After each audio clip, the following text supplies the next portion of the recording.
আল্লাহ রাব্বুল আলামিন বলেন, লা ইন শাকারতুম লা আযীদান্নাকুম ওয়া লা ইন কাফারতুম ইন্না আযাবি লাশাদীদ। জোরে বলি আল্লাহু আকবার। আল্লাহ তাআলা বলেন, গোলাম যদি আমার শুকরিয়া আদায় করতে পারো, আমি আল্লাহ তাআলা তোমার নিয়ামত আরো বৃদ্ধি করে দেব। এ বান্দা, যদি আমার শুকর গুজার যদি না হও, ইন্না আযাবি লাশাদীদ, আমি নিয়ামতকে ছিনিয়ে নেব এবং কি কঠিন আযাবের মধ্যে গ্রেফতার করব। তার মানে আমার আপনার যত পরিমাণই আছে, এই পরিমাণের মধ্যে যদি আমি আপনি আল্লাহকে যদি সন্তুষ্ট রাখি, আল্লাহকে যদি ডাকি, আমার অনেক এই যে লোভ টাকা পয়সা হলেই হয়তো আমি শান্তি পাবো। শান্তি ওই টাকা পয়সা, সয় সম্পদ, বাড়ি গাড়ি, ধন সম্পদ, এর মধ্যে টাকা পয়সার মধ্যে কোনো শান্তি নাই। শান্তি দিবেন আল্লাহ। বলেন, শান্তি দেওয়ার মালিককে? শান্তি দেওয়ার মালিককে আল্লাহ। এই জন্য আল্লাহর শুকরিয়া আমাদেরকে আদায় করতে হবে। প্রিয় ভাইরা আমার, দ্বিতীয় নাম্বার আমাদের হচ্ছে হিংসা। আমাদের সমাজে হিংসা আছে না? না, হিংসা আছে? কম না বেশি? হিংসাই খালি জ্বলে, হ্যাঁ, তেলে বাগুনে জ্বলে হিংসা আর হিংসা। নবীজির হাদিস হচ্ছে, যখন চৈত্র মাসে এই যে মাহফিলে আপনাদের যে কথাগুলো বলছি, বুঝতে পারছেন তো পরিষ্কারভাবে? এখানে টাইনি কান ধরে ওয়াজ করে ফাটানোর জায়গা না, কারণ এইখানে আপনাদের শিখতে হবে, বুঝতে হবে। এখানে শিখার একটি জায়গা। আলহামদুলিল্লাহ, এই এক মাসে প্রতি মাসে মাসে যে নতুন নতুন বক্তাগুলো আসবে, এই যে যতগুলো আমি উপদেশমূলক আপনাদেরকে দিক নির্দেশনা কথা বলে যাব, আপনি তিন বক্তার জালসায় ওয়াজ শুনেও, এই ঘটনা শুনেও এই শিক্ষাগুলো আপনার মধ্যে আসবে? আমার কথা কি বুঝতেছেন? আসবে না। তার মানে হিংসা, নবীজি বলেছে যে এই চৈত্র মাসে যেই আপনার কাঠ খড়ি, এই লাকড়ির মধ্যে আগুন ধরে দিলে যেমন ঠাস করে তাড়াতাড়ি পুড়ে যায়, বলে হিংসা মানুষের আমল, মানুষের জীবন সব নষ্ট করে দেয়। হিংসা মানুষের পতন ডাকিয়ে দেয়। এই হিংসা আমাদের মধ্যে আছে। বলে ওর কেন এত হয়? মানে হিংসা করে মানুষ তিনটা কারণে। বলে তো হিংসা কয়টা কারণে করে? এক নাম্বার, হিংসা, যাকে আপনি হিংসা করেন ওর যা আছে তা আপনার মধ্যে নাই। এই হিংসা মানুষ কয়টা কারণে করে? ওর মধ্যে যাকে দেখে আপনি হিংসা করছেন, ওর মধ্যে যা আছে তা আপনার নাই। দ্বিতীয় নাম্বার, আপনি ওর মতনই হতে চান। তিন নাম্বারে, আপনি হতে পারেন না। এই তিনটা কারণে হিংসা করে মানুষকে হিংসা করে। আবার আপনার অর্থ সম্পদ এত হয়, আমার কেন হয় না, এই যে একটা হিংসা। এটা গল্পের মধ্যে পড়েছিলাম এমন, যে বলছে যে তোমার কি লাগবে? বলে, বোঝো না, একতলা বাড়ি বানিয়ে দাও। বলে, একতলা তোমাকে বাড়ি বানিয়ে দিতে পারি, কিন্তু আশপাশে মানুষের দোতলা বাড়ি হয়ে যাবে, তাহলে কি চলবে? না না, তাই কি সম্ভব? বলে, যদি এটা তুমি চাও তাহলে হবে। তারপরে বলে যে কি চাও? বলে, দেখে যে ওর একতলা বাড়ি, বাহিরে যায় দেখে আশপাশে মানুষের কয়তলা বাড়ি? দুইতলা বাড়ি। ওনার একটা ব্যবসা হয়, মানুষের কয়টা ব্যবসা প্রতিষ্ঠান হয়? এবার বলো কি লাগবে? বলে, বোঝো না, আমার 1 চোখ কানা করে দাও। তার মানে আমার যদি 1 চোখ কানা হয়, তাহলে আশপাশে মানুষের কয় চোখ কানা হবে?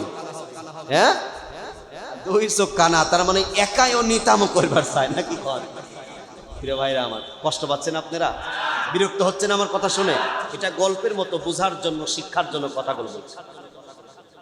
আমার প্রিয় ভাইরা আমার, এই জন্য হিংসা করা যাবে না। হিংসা মানুষকে পতন করে ফেলে, হিংসা মানুষকে নষ্ট করে ফেলে, হিংসা করা যাবে না। আর দ্বিতীয় নাম্বার হচ্ছে অহংকার।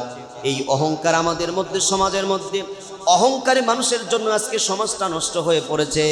অহংকার বলে আমি গ্রামের মাতব্বর, আমি টাকাওয়ালা, আমি সম্পদ, আমি এত কিছু, আমি শব্দ মানুষের মধ্যে যায় না। সর্বক্ষণ মানুষ শুধু বলে আমি। বলে, আল্লাহ বলেন, বান্দারে তুমি কিছুই না। ও বান্দা, দুনিয়ার জমিনে তোমাকে পাঠিয়েছি, তুমি তো দুনিয়াতে ছিলা না। অহংকার তো আল্লাহর চাদর। বলে, অহংকার তোমরা করো না, কারণ অহংকার যিনি সর্বক্ষণ আল্লাহ তাআলা দুনিয়াতে পাঠাইছে। অহংকার যদি করতে হয়, অহংকার হবে কার?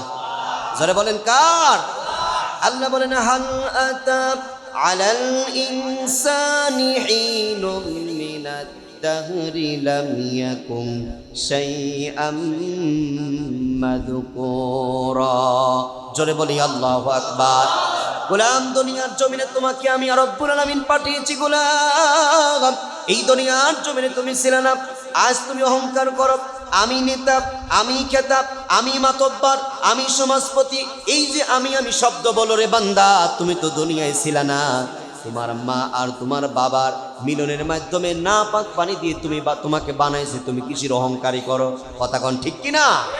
আজকে অহংকারে এই সমাজের মধ্যে অহংকার এই যে পতনের মূল। আপনি এই সমাজের মধ্যে আমরা একে অপরের সঙ্গে ভালোবাসা দিয়ে চলবো। দেখা যায় ইরাকের মধ্যে গ্রামের মধ্যে একজনের টাকা আছে, ওর অহংকার আছে না? একজনের দেখা যায় কি যে অনেক বড় চাকরি করে, অহংকার। কিন্তু অহংকার কেন করবে?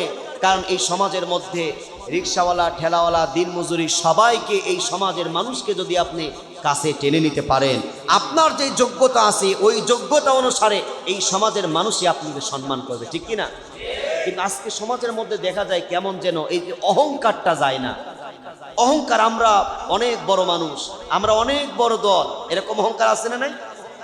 যারা এই অহংকার করবে তাদেরই পতন হবে। আমরা চোখের সামনে দেখতে পাচ্ছি যে যারা যতই অহংকার করে উঠছে, আমরা এত কিছু, আমরা সব পারি, আমরাই ক্ষমতা পাবো, কারণ অহংকারের একটা গরম বলে আমাদের সবচেয়ে বড় দল, এত বড় দল আর দুনিয়াতে নাই। এই যে অহংকারের জন্য তারাই পতন হবে, ঠিক কিনা কন? আমার কথা কি বোঝা যায়? এই জন্য অহংকার করা যাবে না।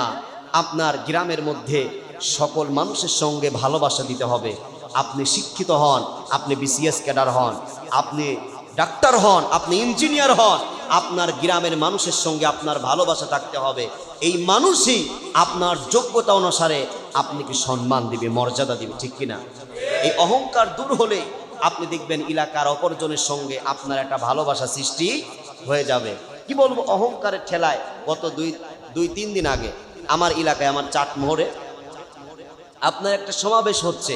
এই যে অহংকার, আমি সব কিছু, আপন স্বাস্থ্য ভাই নাকি ফুফাতো ভাই, ফুফাতো ভাইকে বাড়ির পাশেই ফুফাতো ভাইকে বলছে যে আমার ওই যে জনসভায় তুমি যাও, বলছে যে ঠিক আছে দেখুন, এখন জনসভায় যায় না, এবার আসছে, আসার পরে কেরে তুই জনসভায় যাস নাই কে?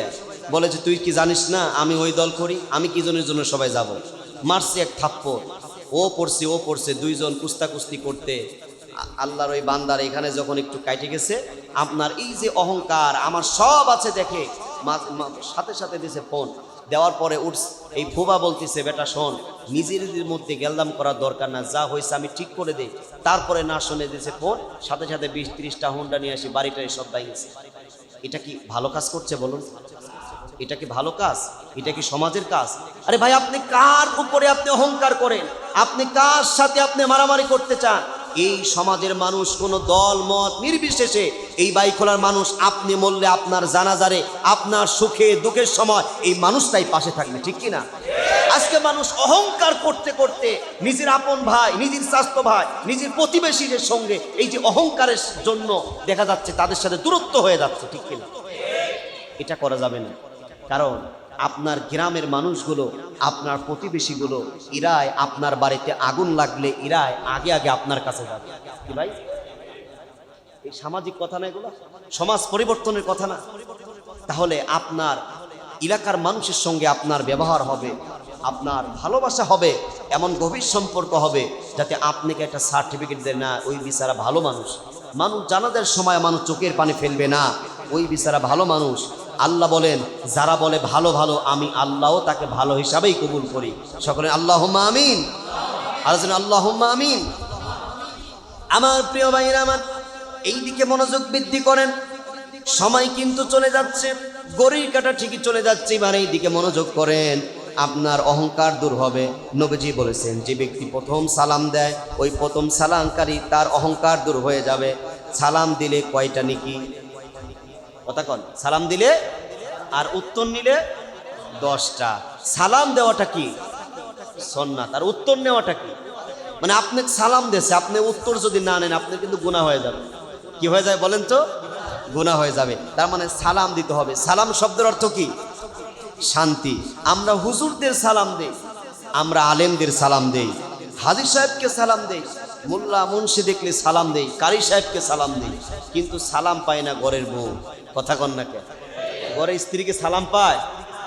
দেন আপনারা? আবার আপনার সন্তানকে সালাম দিতে হবে। এই সমাজ পরিবর্তনের কথা আমাদেরকে জানতে হবে। আপনার মেয়েটাকে আপনি সালাম দিচ্ছেন, এই ভাই সালাম শব্দের অর্থ কি জানেন? শান্তি। আপনি বাবা হয়ে আপনার মেয়েটাকে আপনি যে সালাম দিচ্ছেন, আম্মু আসসালামু আলাইকুম, তার মানে আপনি পিতা হয়ে আল্লাহর কাছে বলছেন, আল্লাহ আমার বিটির উপরে আপনি রহমত দাও, শান্তি দাও, নাকি বলেন? আপনার কলিজার টুকরা বেটাকে যে সালাম দিচ্ছেন, আপনি পিতা হয়ে আপনার সন্তানের জন্য কি চাচ্ছেন ভাই? আপনি স্বামী হয়ে আপনার স্ত্রীকে সালাম দিলে তাহলে আপনি স্ত্রীর জন্য কি চাচ্ছেন? শান্তি চাচ্ছেন। তার মানে এই যে সালাম দেন না, নিজের বাড়ির লোকে কি সালাম দেন না, তাহলে অশান্তি তো আপনার ঘরে থাকবে। কারণ শান্তি তো আল্লাহ থেকে চাইতে হবে, নাকি বলেন ভাই? শান্তি আল্লাহ থেকে যেতে হবে না? এর জন্য আমরা পরিবর্তন হতে পারবো তো ইনশাল্লাহ? বাইখোলার মানুষ পরিবর্তন হবে তো ইনশাল্লাহ? এই সমাজ পরিবর্তন হতে হবে এই সংগঠনের মাধ্যমে। এই যে দিনের ভালো কথাগুলো, মানুষ পরিবর্তন হওয়ার কথাগুলো যে মানুষগুলো শুনছেন, এই মানুষগুলো পরিবর্তন হলেই এই সমাজ সৌন্দর্য হয়ে যাবে, ঠিক কিনা? এই সমাজের মধ্যে এই যে অশিক্ষিত থাকবে না, এই সুদ থাকবে না, অন্যায় থাকবে না, জুলুম থাকবে না, অহংকার থাকবে না, নির্যাতন থাকবে না। এই সমাজটা ভালো সমাজে পরিণত হয়ে যাবে। একটা সমাজ যখন ভালো হয়ে যাবে, যেন আস্তে আস্তে একটা উপজেলা ভালো হয়ে যাবে। একটা উপজেলা যখন ভালো হয়ে যাবে, একটা জেলা ভালো হয়ে যাবে। একটা জেলা যখন ভালো হয়ে যাবে, গোটা দেশ ভালো হয়ে যাবে। কথা বলেন ঠিক কিনা? আমার প্রিয় ভাইরা আমার, এই জন্য আমি আপনাদের কাছে বলতে চাই,